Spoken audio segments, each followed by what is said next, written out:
Google Chrome will start using 10% more RAM now. Thanks to Spectre. Soon Google Chrome is going to use even more of your RAM. Assuming that it's even possible to use more than it already does. This is because of Chrome 67's new site isolation feature to protect against Spectre. Spectre, for those who have forgotten, is a fundamental design flaw in every CPU on the market that exploits an issue in speculative execution to effectively read memory that the process should not have access to. The worst-case scenario is that JavaScript code running in your web browser from a malicious or hacked site could read memory from elsewhere on your PC and steal your passwords.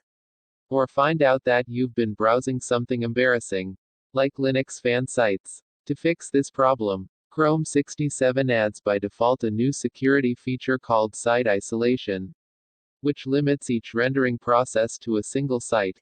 Which means you will have a Chrome.exe process for howtogeek.com and another Chrome.exe process for google.com. And so on. By separating out the rendering processes by site, Chrome can prevent directly reading memory across processes, and utilize the built-in operating system protections against Spectre, which still isn't very clear. This also means that all iframes on a page, generally for ads, are put into a separate process than the parent frame, further increasing memory usage, but increasing security at the same time. They deployed a similar technology a year ago to move extensions to out-of-process iframes to protect malicious web pages from being able to use extensions to gain extra privileges.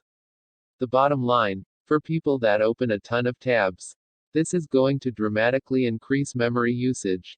You might need to consider using a tab manager extension. Assuming you have a ton of tabs open already, you can open up Google Chrome's Task Manager, under Menu to More Tools, and look for processes that say subframe, and show a URL that is clearly not something you're browsing directly, for instance doubleclick.net or 2mdn.net, which are iframes for ads. To check whether this is enabled or disable it should you choose, which we don't recommend. You can head to chrome://flags-enable-site-per-process in your location bar, and then set the toggle for strict site isolation to either enabled or disabled. You could also add a command line flag to start Chrome with site per process.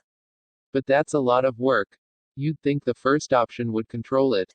But even if site isolation is set to disabled, the option below for Site Isolation Trial Opt-out actually controls whether you've been opted into it. As of right now, Google has enabled site isolation for almost everybody. So you'll need to set the Trial Opt-out setting to Opt-out in order to turn this off. Which, again, you should not mess with.